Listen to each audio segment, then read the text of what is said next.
merapat sambil menunggu saudara-saudara kita mungkin masih ada kemudian masih di perjalanan karena tadi ada pertemuan di Mainsan suku Bondo, sehingga masih banyak saudara-saudara kita ini yang masih belum hadir karena acara insya Allah selepas maghrib sudah selesai. Jadi masih ada di perjalanan sebagian. Kita menunggu, kemudian kita mengharap meminta kepada Allah. Jadi walaupun hanya ada beberapa orang, tetapi Allah Subhanahu wa Ta'ala ini melihat yaitu keistiqomahannya. Jadi apabila masjid ini ada amalan yang istiqomah, maka akan diberikan kekuatan oleh Allah Subhanahu wa Ta'ala. Jadi bukan karena banyaknya orang, bukan karena banyaknya teman, tetapi kesungguhannya. Satu orang saja sungguh-sungguh, ini kata para alim ulama, melebihi 100 orang yang tidak sungguh-sungguh. Paham? Satu orang sungguh-sungguh, kata para alim ulama, lebih baik daripada 100 orang yang tidak sungguh-sungguh. Jadi kesungguhan ini memerlukan mujahadah, memerlukan keyakinan kepada Allah Subhanahu wa Ta'ala. Walladzina jahadu fina lanahdiyannahum subulana wa innallaha lama'al muhsinin. Barang siapa yang bersungguh-sungguh, kata Allah, mencari jalan keridhaanku, akan aku tunjukkan jalan hidayah. Jadi hidayah ini akan diberikan kepada orang yang sungguh-sungguh. Maka dikatakan lagi oleh para alim ulama, kalau sungguh-sungguh, maka akan menjadikan asbab turunnya hidayah, menjadikan asbab turunnya yaitu sumber hidayah. Sebagaimana para sahabat radhiyallahu anhum ajma'in, generasi terdahulu yang telah mendapatkan ridha Allah Subhanahu wa Ta'ala.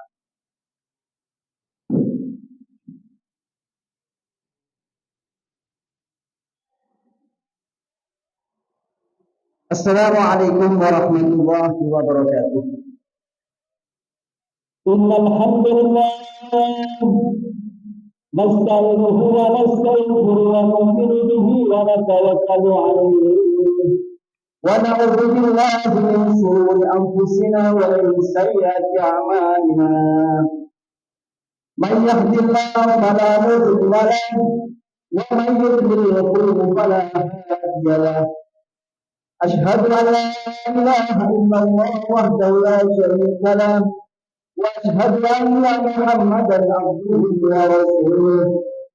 Qala Allah ta'ala fi kitabihil karim, innal ladzina qalu rabbuna Allah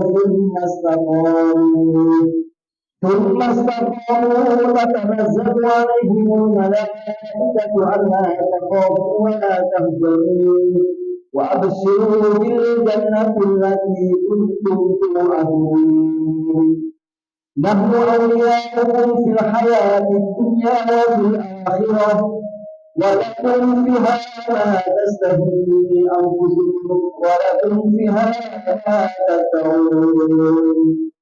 Nuzulan min ghafurir rahim wa ahsanu qawlan mimman da'a ila Allah wa amila shalihan wa qala innani minal muslimin. Wa qala Allah ta'ala aidan wa lam takun minkum ummatun yad'una ila al-khair wa ya'muruna bil ma'ruf wa yanhauna 'anil munkar wa ulaika humul muflihun. Wa qala Allah ta'ala aidan قل هذه سبيلي أدعو إلى الله على بصيرة أنا ومن اتبعني وسبحان الله وما أنا من المشركين.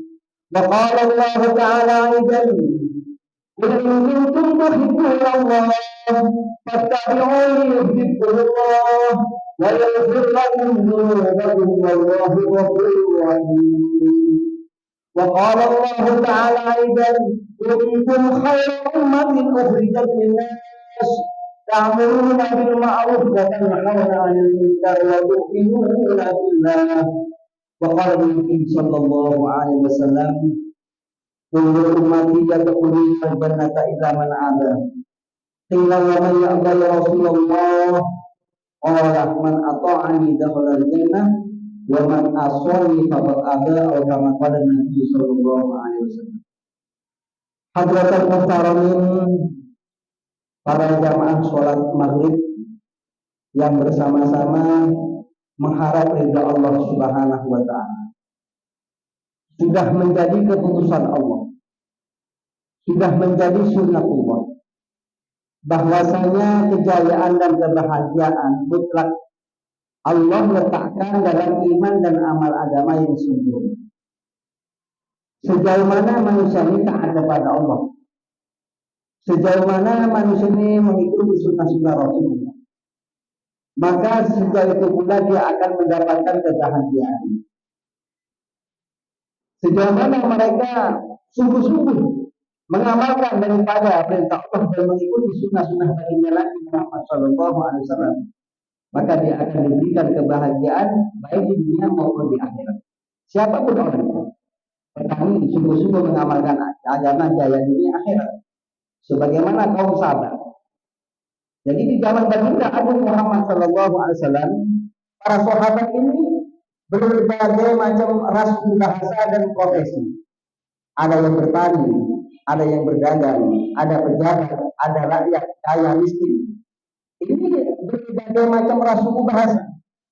Jadi walaupun para sahabat ini memiliki kelebihan masing-masing, akan tetapi para sahabat ini tidak, yaitu meninggalkan sedikit pun daripada sunnah baginda Nabi Muhammad sallallahu alaihi wasallam.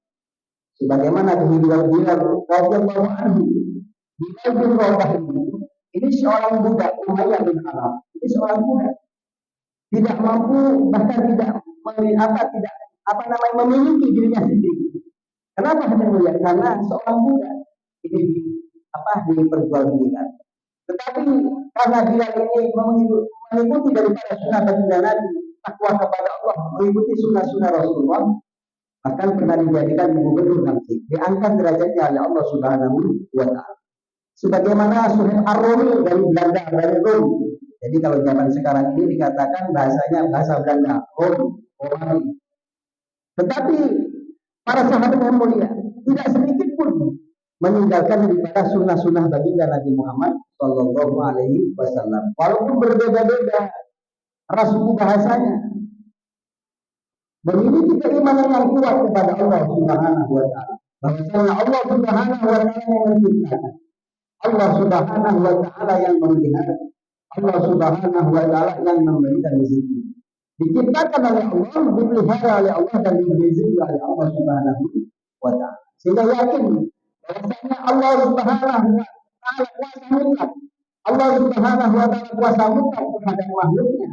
Sedangkan makhluk tidak bisa memberikan kemanfaatan dan kemudaratan selain izin daripada Allah Subhanahu wa taala. Inilah kalimat la ilaha illallah. Jadi sahabat-sahabat yakin benar kepada Allah. Cara yang benar cara Rasulullah, mengikuti daripada amal yang diperintahkan oleh baginda Nabi. Artinya para sahabat ini 100% keyakinannya hanya kepada Allah Subhanahu wa taala. Demikian pula yang mulia adalah umat akhir zaman ini sungguh-sungguh yakin kepada Allah akan ditolong oleh Allah Subhanahu wa taala. Sebagaimana Allah menolong kehidupan para sahabat. Jadi baginda Agung Muhammad sallallahu alaihi wasallam ini menjadi suri tauladan, contoh di bagaimana umat akhir zaman ini mengikuti. Kenapa yang mulia? Walaupun kita menangis, mengeluarkan darah, tetesan darah dari air mata kita, akan tetapi Allah tidak akan menurunkan Nabi lagi setelah baginda Agung Muhammad sallallahu alaihi wasallam. Khatamun Nabiyyin, penutup para nabi. Jadi Nabi Muhammad ini hanya mulia, menjadikan uswah, menjadikan suri tauladan, kemudian diikuti oleh para sahabat. Setelah para sahabat, para tabi'in, kemudian wali-walinya Allah Subhanahu wa taala, kemudian dilanjutkan oleh wali songo. Ini perjuangan baginda Agung Muhammad sallallahu alaihi wasallam. Jadi kita bisa mendapatkan yaitu hidayah dari Allah, bisa masuk Islam. Ini asbab daripada perjuangan baginda Agung Muhammad sallallahu alaihi wasallam dengan para sahabat. Tidak ujuk-ujuk langsung masuk Islam, tidak mulia. Dulu Indonesia ini dikatakan dalam sejarah, kalau kita kembali kepada hikayat, Ini Hindu-Buddha. Jadi Hindu dan Buddha. Kerajaan-kerajaan semua rata-rata Hindu dan Buddha. Kemudian diislamkan oleh Wali Songo. Siapa itu Wali Songo? Wali Songo ini adalah rombongan-rombongan yang dari luar negeri Hollywood. Dari negeri-negeri yang jauh, akan tetapi hijrah memikirkan daripada itu kaum memikirkan daripada umat, sehingga Islam tersebar ke seluruh pelosok penjuru Indonesia, di kampung-kampung, di kota-kota, kemudian tempat-tempat yang terpencil. Ini banyak orang yang memeluk Islam, asbab daripada perjuangan Wali Songo. Nah, sekarang ini dilanjutkan oleh para alim ulama, para kiai-kiai, kemudian orang-orang yang mengikuti orang-orang soleh. Jadi mengikuti orang-orang soleh. Jika apabila kita meniru kehidupan orang soleh, akan dihubungkan dengan orang-orang soleh. Dikatakan bahwasanya Allah tegaskan dalam Al-Quran, "Qul in kuntum tuhibbuna Allah fattabi'uni yuhibbukumullah wa yaghfir lakum dzunubakum." Qul in kuntum tuhibbuna Allah, katakanlah wahai Muhammad, tuhibbuna Allah. Kalau kamu benar-benar mencintai Allah, fattabi'uni itulah aku. Jadi kita ini disuruh mengikuti Nabi. Nabi tidak ada mengikuti para sahabat. Sahabat tidak ada mengikuti para tabi'in. Para tabi'in tidak ada mengikuti para ulama. Ini namanya termasuk mengikuti sunnah-sunnah baginda Nabi. Wa man yakhshallahu min ibadihil ulama. Jadi yang paling takut kepada Allah hanyalah para ulama. Jadi memuliakan Allah Subhanahu wa taala, kita kembali lagi bagaimana fikir daripada para ulama. Masjid-masjid hidup amalan. Dakwah ila Allah ta'ala fikir dari ini bagaimana masjid-masjid di desa-desa, di kota-kota, di pelosok penjuru dunia hidup daripada usaha ibadah yang dipikir oleh para alim ulama. Jadi kalau kita kembali kepada negeri yang berada di India sana, ini orangnya jumlahnya lebih banyak daripada Indonesia. Ketika 2014 sensus yaitu 1 miliar jumlah daripada penduduk Indonesia, kurang lebihnya seperti India, kurang lebihnya seperti itu 1 miliar. Kalau kita kembali kepada penduduk Indonesia waktu itu 280 juta jiwa tahun 2014 sensusnya. Jadi India ini sudah mencapai muslimnya 30%, berarti 300 juta jiwa. Kemudian yang 60%, 600 juta jiwa Hindu, Kristen, Buddha. Yang paling banyak itu Hindu. Akan tetapi yang walaupun di tempat negara-negara yang memeluk agama Hindu, jadi kaumnya, masyarakatnya, penduduknya memeluk agama Hindu, ini masjid-masjid kecil.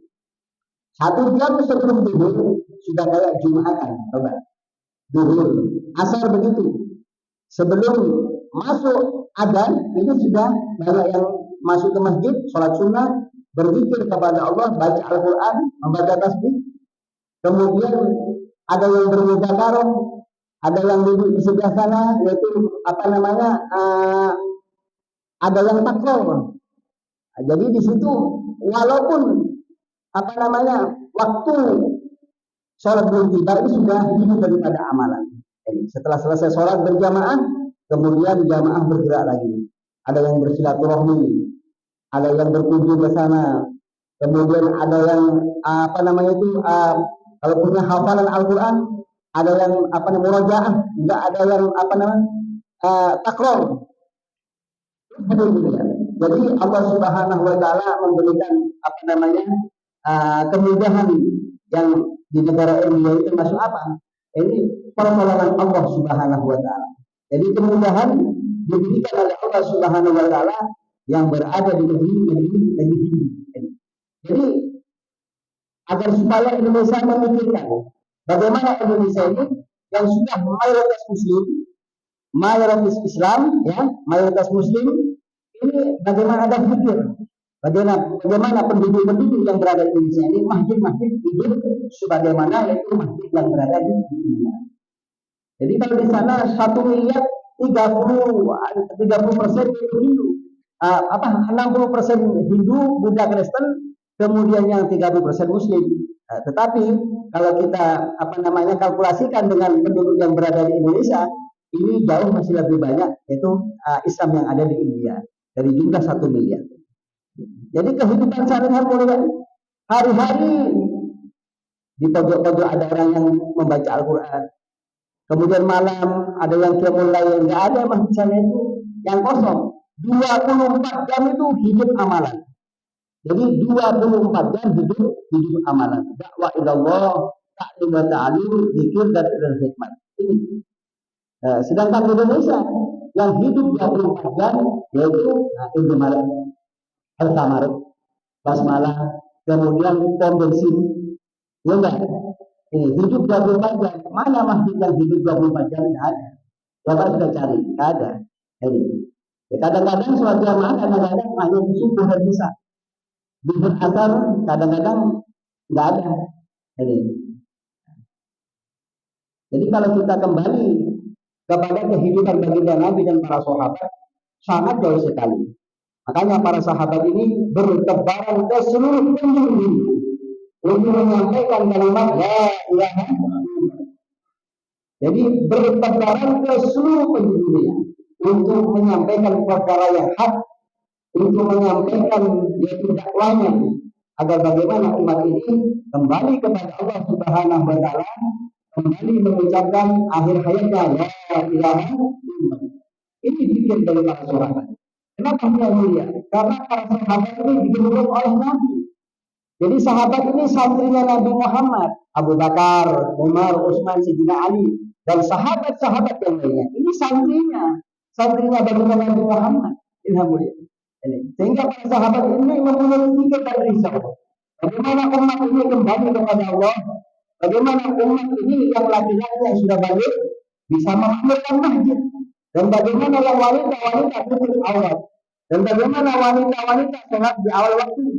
Dan bagaimana lelakinya sholat yaitu di masjid dengan berjamaah yang telah dicontohkan oleh baginda Agung Muhammad Sallallahu Alaihi Wasallam. Jadi baginda Nabi Muhammad dan para sahabat memikirkan bagaimana seluruh umat ini akhir hayatnya mampu mengucapkan kalimat thayyibah, kalimat tauhid, la ilaha illallah. Maka ada akhiru kalamihi la ilaha illallah. Barang siapa di akhir hayatnya, di akhir perkataannya mampu mengucapkan kalimat la ilaha illallah, maka dijamin masuk surga. Maka la ilaha illallah mukhlishan lahu.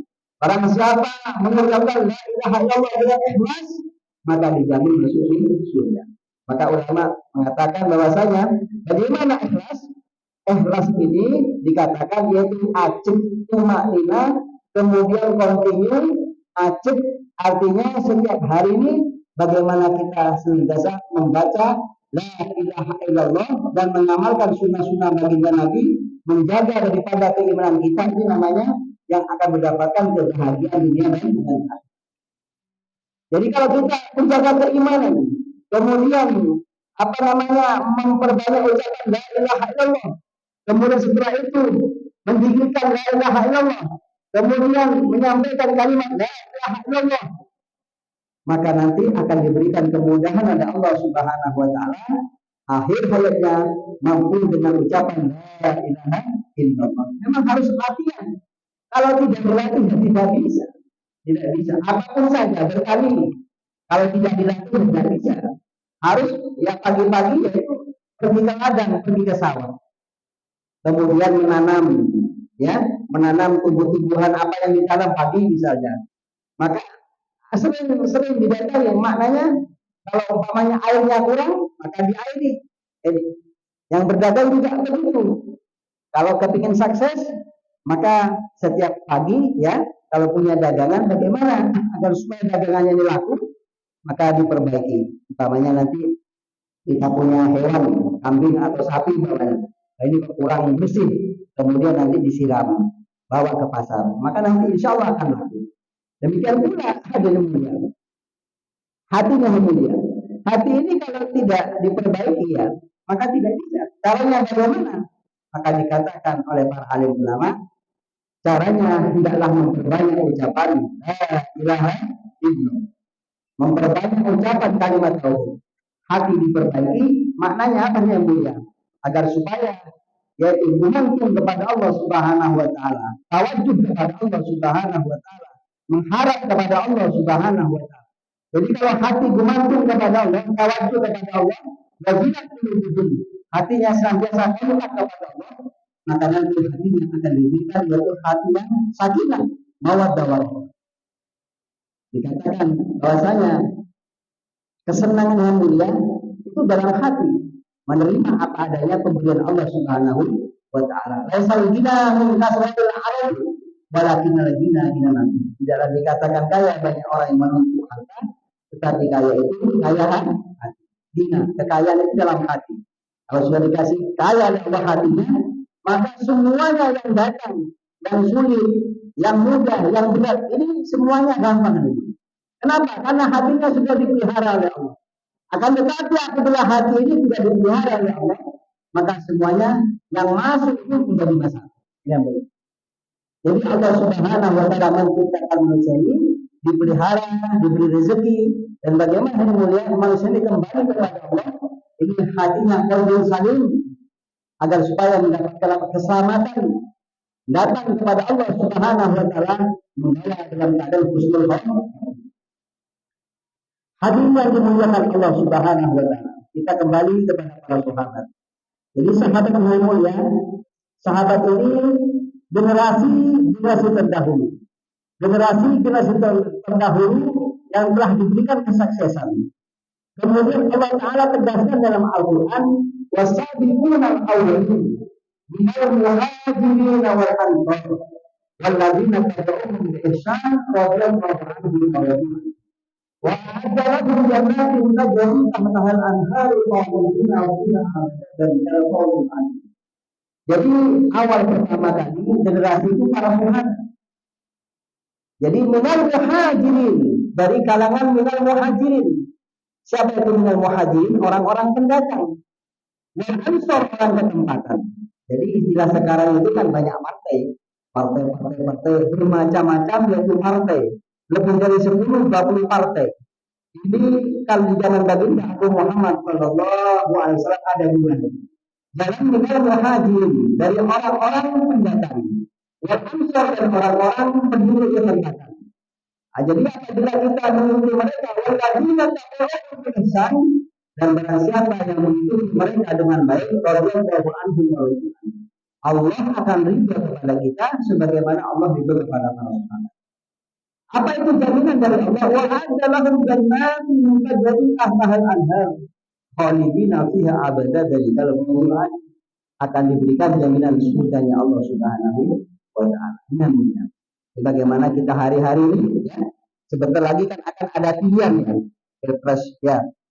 Bagaimana kita senantiasa yaitu mengajak saudara kita ini hanya kepada Allah, mengajak saudara kita sesama muslim hanya kepada Allah. Kalau sudah kita mengajak kepada Allah Subhanahu Wa Taala, insya Allah Indonesia ini akan diberkahan oleh Allah Subhanahu Wa Taala.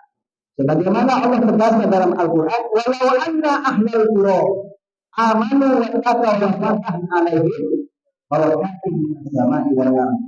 Jika seandainya penduduk negeri, penduduk suatu kampung beriman dan bertakwa, la fatahna alaihim, Allah Ta'ala bersumpah, Allah turunkan keberkahan dari langit dan dari bumi. Walaupun wabah dan apabila mereka mendustakan ayat-ayat Allah, maka Allah Subhanahu wa taala akan menyiksanya. Jadi bagaimana kita hari-hari berbicara tentang kehadiran Allah saja. Allah yang menciptakan, Allah yang memelihara. Kalau orang yang berbicara kepada Allah sungguh-sungguh akan selamat. Kalau orang sungguh-sungguh berbicara kepada Allah, imanan kamilah wa yaqinan shadiqan, kemudian dia memang benar kepada Allah, akan diberikan yaitu kejayaan. Sebagaimana para sahabat, sebagaimana Abu Bakar radhiyallahu anhu. Jadi hari-hari berbicara tentang keagungan Allah. Jadi jangan kita sampai terpancing dengan suasana panik. Ya sekarang ini ya, kalau tidak sekan-sekan, kalau tidak cangcut atau loyo, kalau tidak sungguh-sungguh kita akan terpengaruh. Karena lingkungan kita tidak mendukung. Ya, masyarakat kita tidak mendukung. Masyarakat kita ini bermacam-macam, ya bermacam-macam. Jadi kalau kita hari-hari berbicara tentang keagungan Allah, berbicara tentang pentingnya iman, amal, soleh, selamat. Keluarga kita akan selamat.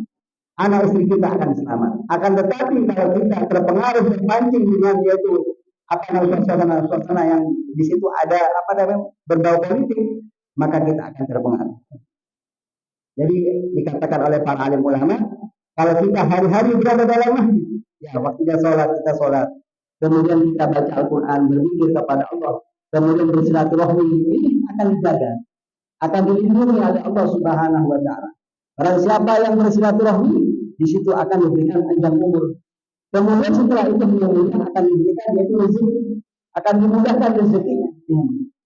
Jadi bagaimana kita meminta kepada Allah, mengharap kepada Allah Subhanahu wa Ta'ala agar suami kita ini mendapatkan daripada apa mulia ridhonya Allah. Kalau kita sudah mendapat ridho Allah, ya, insya Allah kita mudah untuk yaitu mendapatkan segala-galanya. Maknanya barang siapa yang mendapatkan Allah, maka dia akan mendapatkan segala-galanya. Dan barang siapa yang jauh dari Allah, maka dia akan gagal segalanya.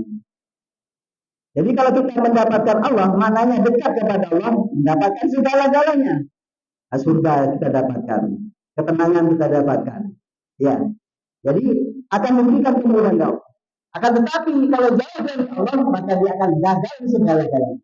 Jadi kalau gagal di dunia tidak jadi masalah, tidak jadi masalah, tetapi gagal di akhirat, maka nanti kita akan yaitu apa namanya merugi selama-lamanya. Di kubur, alam mahsyar, siratul mustaqim. Bahkan nanti di siratnya Allah Subhanahu wa Ta'ala akan mendapatkan yaitu kerugian yang sangat besar. Jadi atas pentingnya perkara ini kita senantiasa berpikir, merenung, risau bagaimana diri kita, keluarga kita, tetangga kita ini. Jadi kalau kita ada pikir dan risau, maka akan dipikirkan oleh yaitu yang lainnya. Makanya kalau kita memikirkan manusia, maka akan dipikirkan oleh penduduk yang berada di langit dan berada di bumi. Ar-Rahmanu yarhamukumur Rahman, yarhamu man fil ardi, yarhamukum man fis sama. Jadi kasihanilah penduduk yang ada di bumi. Kalau kita mengasihani penduduk yang ada di bumi, tentunya kita akan dikasihani oleh penduduk yang ada di langit.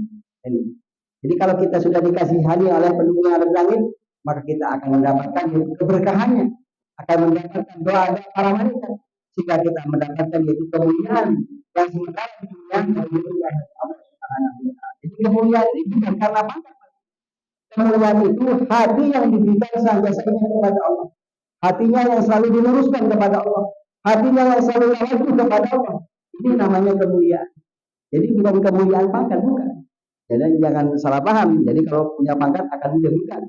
Maknanya hati ini selalu berlindung kepada Allah, hari-hari berpikir kepada Allah. Ini namanya diberikan kemuliaan. Jadi tidak memikirkan yang lain.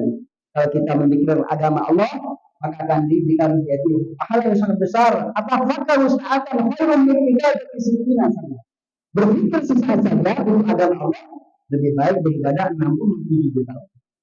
Itu memikirkan agama Allah. Apakah usahakan khairun min ibadati sittina sana. Berpikir sesaat saja untuk agama Allah lebih baik beribadah 67 tahun. Sittina wasabain. Jadi atas pentingnya perkara yang mulia, mari kita minta kepada Allah, memohon kepada Allah agar saudari kita diberikan kekuatan untuk mengamalkan agama. Terutama anak istri kita, bagaimana istri kita ini kita pikirkan, kemudian kita doakan setiap malam, minta kepada Allah. Ya Allah, jadikanlah keluarga kami keluarga yang soleh-solehah. Ya Allah, jadikanlah keluarga kami alim-alimah, hafiz-hafizah, mujahid-mujahidah, penolong agamamu. Jadi kita minta kepada Allah Subhanahu wa Ta'ala agar saudari kita ini selalu dilindungi, dipelihara, kemudian dijaga. Jadi kalau kita sudah dilindungi oleh Allah, dijaga oleh Allah, maka semuanya akan diberikan keamanan. Jadi atas pentingnya perkara ini, demikianlah yang dapat kita sampaikan. Apabila ada benarnya dari Allah Subhanahu wa Ta'ala, dan apabila ada kekurangan, kehilafan, ini dari kebenaran saya pribadi. Atas pentingnya perkara ini, sebelum majelis ini kita tutup, mari kita sama-sama baca dengan bacaan majelis. Subhanallah wa bihamdihi, subhanakallahumma wa bihamdika, asyhadu an la ilaha illa anta, astaghfiruka wa atubu ilaik. Assalamualaikum warahmatullahi wabarakatuh. Allahu akbar.